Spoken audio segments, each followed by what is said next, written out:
네, 이번 주에는 한반도를 중심으로 어떤 외교 안보 사안들이 발생했을까요? 한 주간의 주요 이슈를 살펴보는 한반도 브리핑 시간입니다. 조한범 통일연구원 석좌연구위원과 관련 내용 짚어보겠습니다. 안녕하십니까? 안녕하세요. 네, 미국 대법원이 상호관세 위법하다고 판단을 했는데 트럼프 대통령이 그 판결이 나오자마자 10% 임시관세를 부과하겠다고 했습니다. 그렇다면 이 상호관세 위법 이 판결이 별로 의미가 없는 거예요? 어떻게 되는 겁니까? 일단 큰 흐름은 안 바뀐다고 봐야죠. 그러니까 트럼프의 전략이 관세를 무기로 한 건데 지금 결정 나오자마자 바로 10% 관세 카드를 꺼냈거든요. 네. 그러니까 지금 트럼프 대통령이 쓴 이 상호관세 전략은 기본적으로 모든 국가에게 10% 기본관세를 때립니다.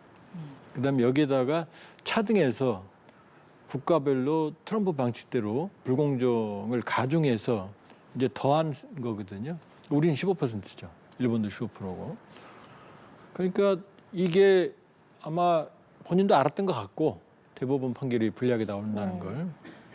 그러면 지금 이제 국제 비상경제권한법에 따라서 대통령 행정명령으로 우회 관계없이 일방적으로 전 세계에 부과한 게 상호관세거든요. 근데 이게 지금 무효화됐으니까 그러면 이제 트럼프가 가지고 있는 활용할 수 있는 법이 또 많아요. 무역법 특히.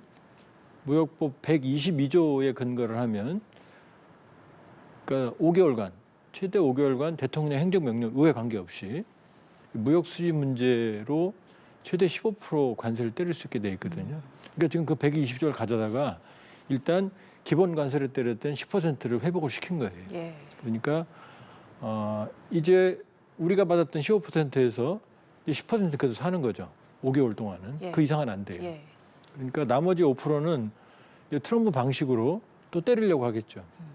그러니까 문제가 해결된 게 아니라 훨씬 더 복잡해지고 있다. 왜냐하면 집요하게 관세 정책을 바꿀 건 아니니까 일단은 트럼프가 활용했던 전가의 보도 뭐 입만 열면 뭐 내일 10% 추가했던 이건 안 되죠 이제.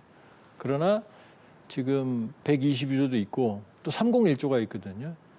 이거는 이제 조사를 해서 불공정이 확인되면 더 강하게 관세를 때릴 수 있거든요. 그러니까 지금 행정 권한은 트럼프 대통령이 가지고 있으니까 일단 10% 관세는 유지하면서 이제 나머지는 향후 조사에 따라서 국가별로 또 때리려고 하겠죠. 그 상황은 끝난 게 아니다. 네. 그 트럼프의 관세 광풍은 계속 분다 이렇게 봐야죠. 예. 그리고 우리 자동차 같은 부분 품목의 관세는 아예 별도 관세로 부과가 됐던 거기 때문에 이거랑 관계없이 유지가 되는 거죠. 왜냐하면 지금 트럼프 대통령의 그 대법원에서 판결받은 건 상호관세. 그 대통령이 광범위하게 때릴 수 있는 그게 바로 국제비상경제권한법 이런 데 근거한 건데 그게 불법이라는 거고. 예. 근데 품목별 자동차, 반도체, 철강 여기에 품목별로 부과하는 관세 대통령 행정명령은 그건 위법이 아니에요. 그건 살아 있는 거죠, 그러니까. 예. 그러니까 연구위원님 말씀하신 것처럼 대미 통상 환경이 뭐 근본적으로 바뀔 거다 이런 전망은 별로 없는 것 같더라고요. 그 트럼프 임기 동안에는 트럼프 대통령이 바로 아이러브 관세 그랬거든요.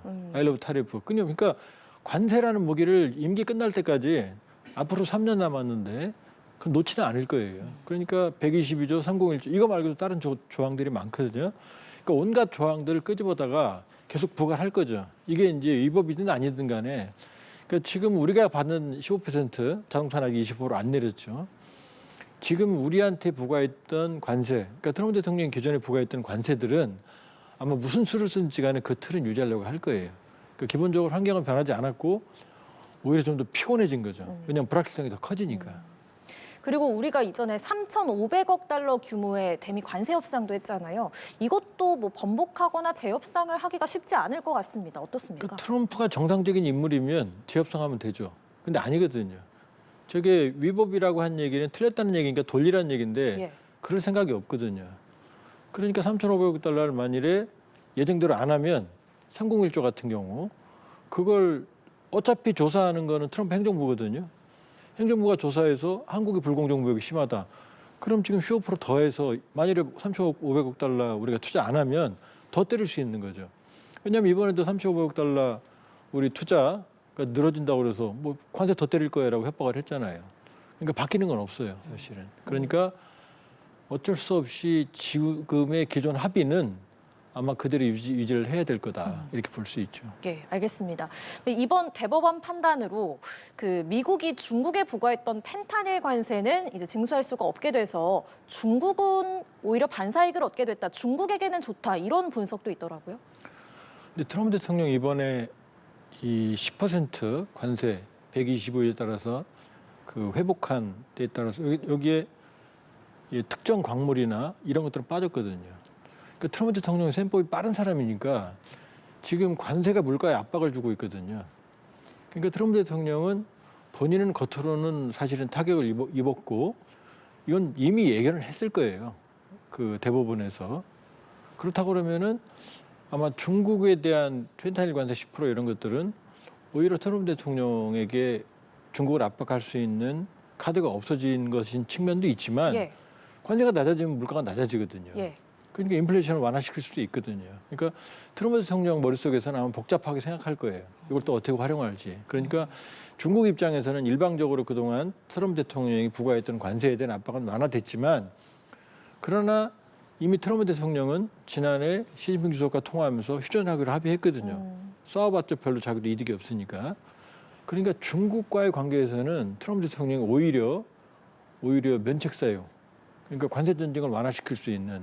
왜냐하면 정면 충돌했더니 일단 콩 안 사가, 농민 지지층 떨어져, 히토류 보복카드 생겨. 지금도 휴전한 상태거든요. 끝난 게 아니거든요. 그러니까 중국과의 입장에서 트럼프 대통령이 무조건 일방적으로 손해를 봤다. 그렇게 보기엔 또 어려워요, 역설적으로. 알겠습니다. 이런 가운데 트럼프 대통령이 3월 31일부터 4일간 중국을 방문을 하더라고요. 그렇다면 중국과 만났을 때 좀 어떤 얘기들을 하겠습니까?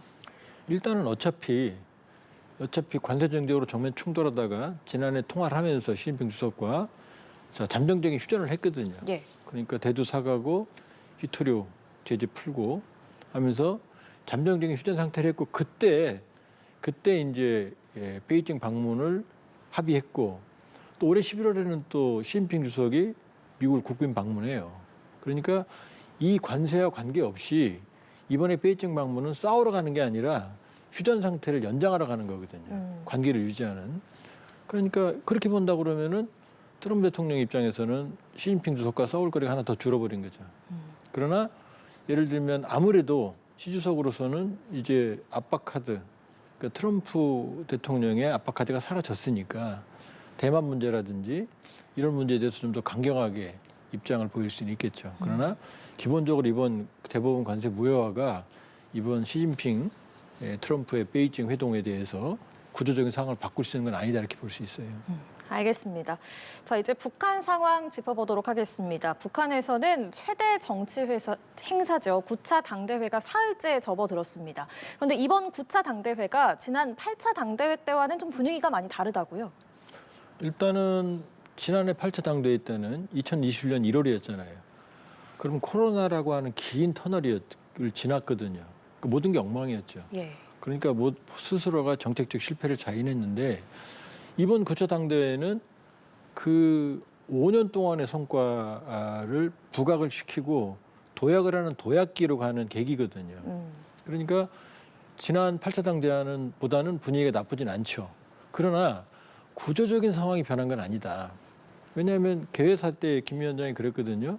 경제발전, 인민생활발전이 절박한 과제다 이렇게 말했거든요. 이번에요. 그렇죠. 예. 그리고 실제로 지금 8차 당대회 이후에 북한의 경제 성장률이 누적 한 10% 되거든요. 예. 나쁘진 않아요, 수치로는. 그런데 이게 펀더멘탈이 좋아진 게 아니에요. 왜냐하면 과시성, 평양 살림집, 아파트 건설, 지방 건설 이런 걸 하다 보니까 시멘트, 그다음에 뭐 철강, 그다음에 건축 이런 쪽으로 자원이 집중이 돼서 견인을 한 거거든요. 왜냐하면 산업 성장률을 보면 토목 건축이 그다음에 예. 공업 생산.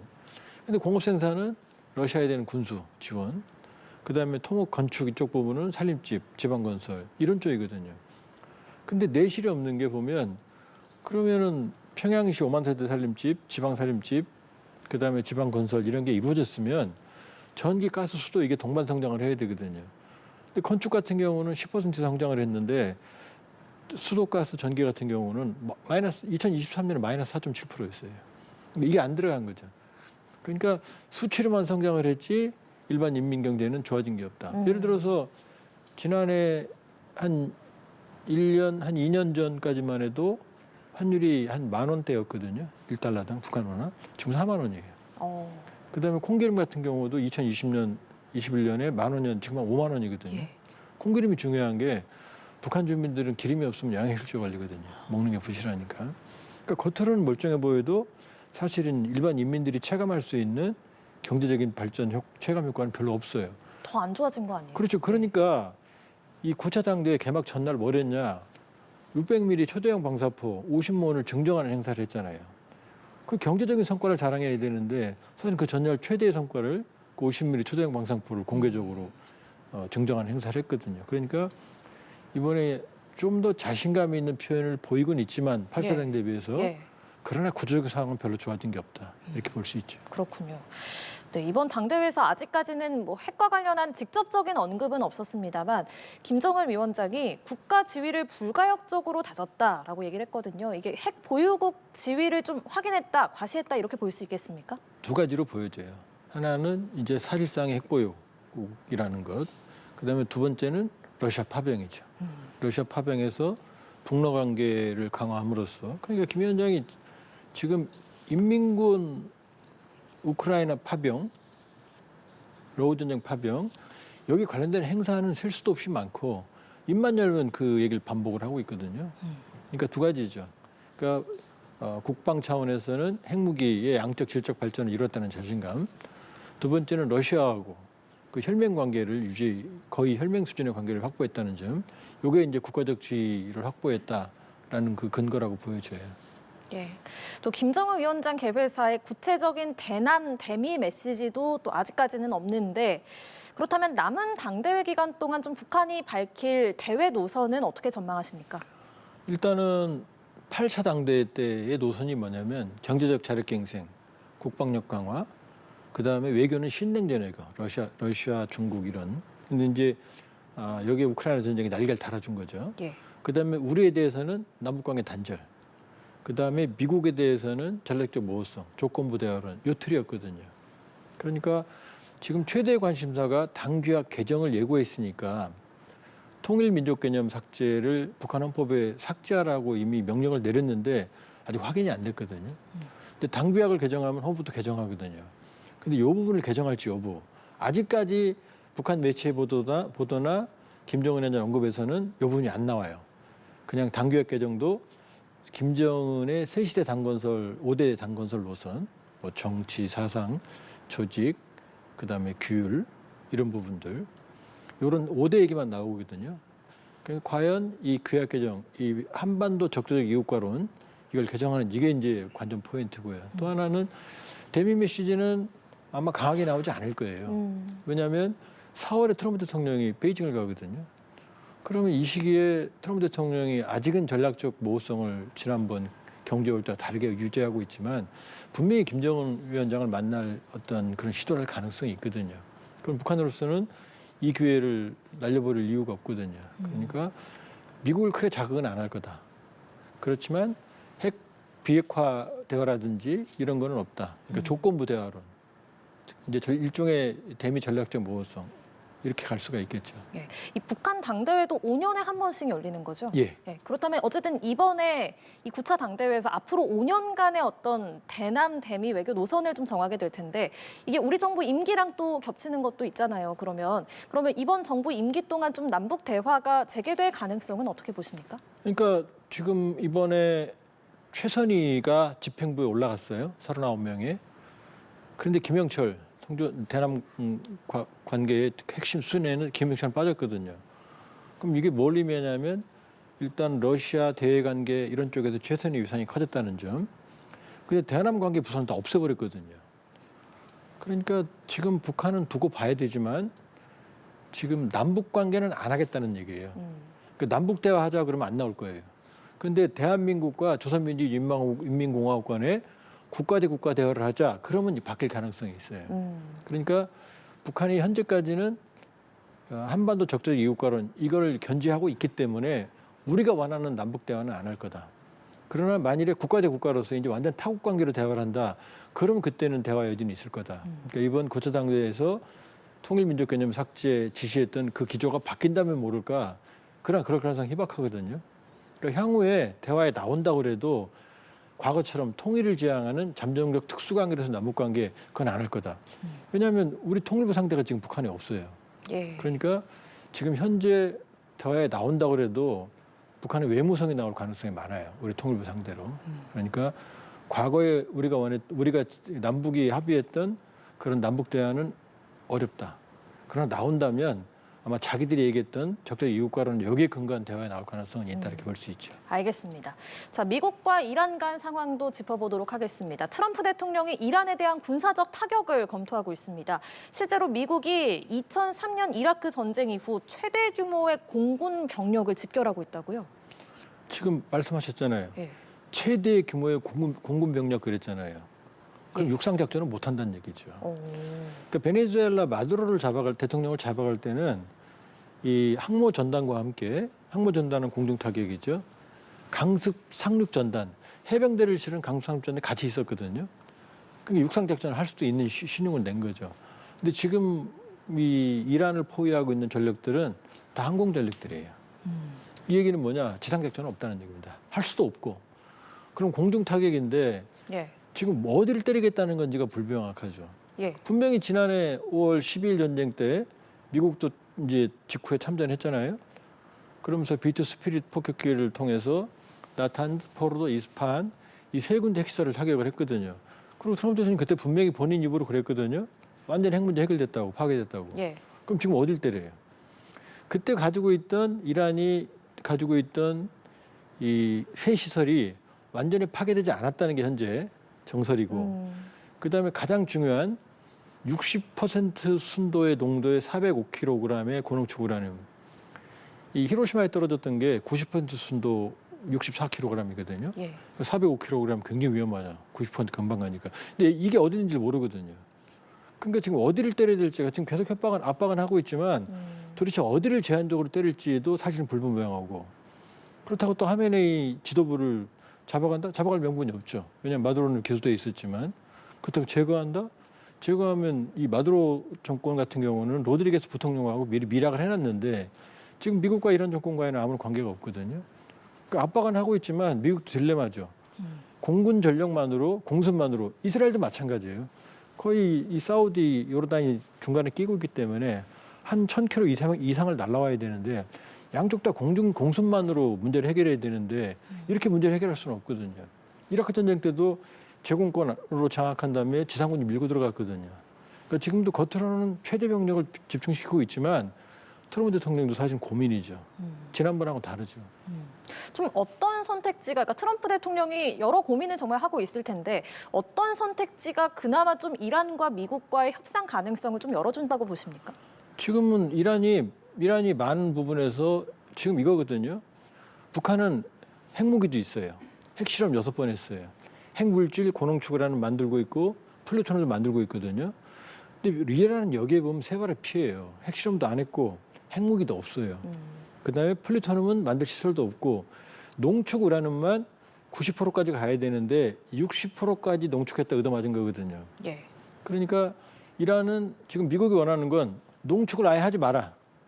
그다음에 여기 이제 지난번하고 다르게 한줄 더 떠서 미사일도 완전히 포기해라. 근데 이거는 이란으로서는 미사일 포기할 수 없거든요. 완전히 자기가 무방비 되는 거니까. 농축하지 마라. 이 두 가지 조건인데 아마 미사일 부분은 쉽지 않을 것 같고 농축 부분에서는 이란이 평화적으로만 하겠다. 지금 60%거든요. 근데 평화적으로 하려면은 20% 밑으로 가야 돼요. 그러니까 말씀드렸던 405kg 농축 60%는 해외로 이전하거나 제3국 관리로 넘어가고 이란은 전농축 수준에서는 하고 이 정도가 합의 사항인데 지금 이스라엘과 미국은 미사일 완전 포기해라. 농축권은 완전히 포기해라. 여기서 지금 쟁점이거든요. 예. 그러니까 제가 보기에는 이란으로서는 그 두 안을 못 받아들인다. 그렇다면 현실적인 타협안은 네. 평화적인 농축 정도는 허용해 주고 그다음에 미사일 전력에서 중장거리 이상은 예를 들면 일정 기간 제한하고 이 정도가 합의안인데 네. 여기에 이제 특히 이스라엘 같은 경우는 이 문제를 완전히 제거하고 싶기 때문에 지금 계속 그 태클을 거는 거고 트럼프 대통령도 이스라엘을 지금 동조하고 있어요. 그래서 이게 지금 합의가 안 되는 거예요. 양쪽 다 서로 받아들일 수 없는 제안을 하고 있는 거죠. 여기서 어느 정도 접점을 어느 수준에서 합의하느냐지 어느 일방적으로 이란의 안이 관철되거나 미국의 안이 이스라엘 관철되거나 그런다면은 이제 충돌밖에 없는 거죠. 네. 이란이 2, 3일 안에 합의한 초안을 마련하겠다고 밝혔고 또 미국 측은 이제 핵 협상 시한을 2주 정도로 제시를 한 상황인데 그렇다면 이 시한 넘기면은 어떻게 될까요? 바로 미국이 막 군사적 타격하고 그러겠습니까? 만일에 군사적 타격을 한다고 해서 끝나면 하겠죠. 그런데 이미 지난해 12월 전쟁에 한 번 했잖아요. 예. 그리고 트럼프 대통령이 그때 완전히 끝났다고 그랬잖아요. 근데 안 끝났잖아요. 예. 거기다가 하메네이 정권이 이번에까지 밀리면 이번에 이란 시민들 저항 사태가 있었잖아요. 지난번 전쟁에서도 터졌고. 그러니까 이번에는 그때하고는 다를 거예요, 아마. 그때는 제한적으로 약속 대응까지 하면서 상황을 관리하려고 했지만 이번에는 아마 같이 그러니까 전쟁의 피로도를 극단적으로 높이는 전쟁 비용을 이 방식을 선택할 가능성이 높거든요. 그러니까 트럼프 대통령은 지난번처럼 하고 싶겠죠. 폭격을 하고 싶겠죠. 이스라엘도. 그러나 그때보다 훨씬 어렵다. 훨씬 희생이 커질 수도 있다. 그러니까 지금 금방 충돌할 것 같지만 시간이 더 갈 수도 있다. 그리고 제한적인 폭격을 한다고 하더라도 이게 끝이 아니고 긴 지루한 문제의 입구가 될 수 있다 이렇게 볼 수 있어요. 네, 알겠습니다. 지금까지 한반도 브리핑 조한범 통일연구원 석좌 연구위원과 함께했습니다. 고맙습니다.